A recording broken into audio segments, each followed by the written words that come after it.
But as a বাংলাদেশের নাগরিক হিসেবে আমি যেটা বলতে চাচ্ছি যে সংবিধানের কথা বারবারই চলে আসে, সেখানে হয় যে সুবিধা মতো সংবিধান কোথাও মানব কোথাও মানব না, এই বিষয়টা থেকে আসলে বেরিয়ে আসতে হবে। আপনার প্রথম পৃষ্ঠার সুবিধা, আপনি ওই পৃষ্ঠাটা মানলেন, তৃতীয় নম্বর পৃষ্ঠা আপনার সুবিধা না, বা সেখানে একটা অধ্যাদেশ আপনার সুবিধা না, সেটা আপনি মানলেন না। এভাবে করে কিন্তু একটা রাষ্ট্র পরিচালনা করা সম্ভব না। জনগণের মন আপনারা এভাবে করে পাবেন না। জনগণের মন হৃদয় জয় করতে হলে জনগণের চাওয়া পাওয়াটাকে, জনগণের পালসকে আপনার ছুঁয়ে যেতে হবে। আমি যেটা ভাইয়ের সাথে একমত, সেটা হচ্ছে একেবারেই ৫ তারিখের পরে সেখানে সকল রাজনৈতিক দলকে নিয়ে যখন সেনাপ্রধান বসলো, তাহলে তাদেরকে নিয়ে কেন শহীদ মিনারে বসে একটি বিপ্লবী সরকার, নতুন একটি সরকার চুপ্পুকে ফেলে দিয়ে কেন সেখানে গঠন করা হলো না?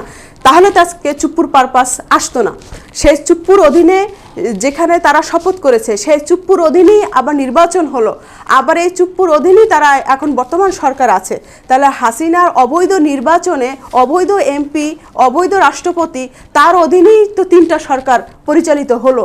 তাহলে আপনার যখন সুবিধা তখন আপনি বলবেন যে না উনি বৈধ, আর অন্তর্বর্তী বা বিপ্লবী সরকারের সময় তখন চুপ্পু অবৈধ ছিল বা তার নির্বাচনটা অবৈধ ছিল।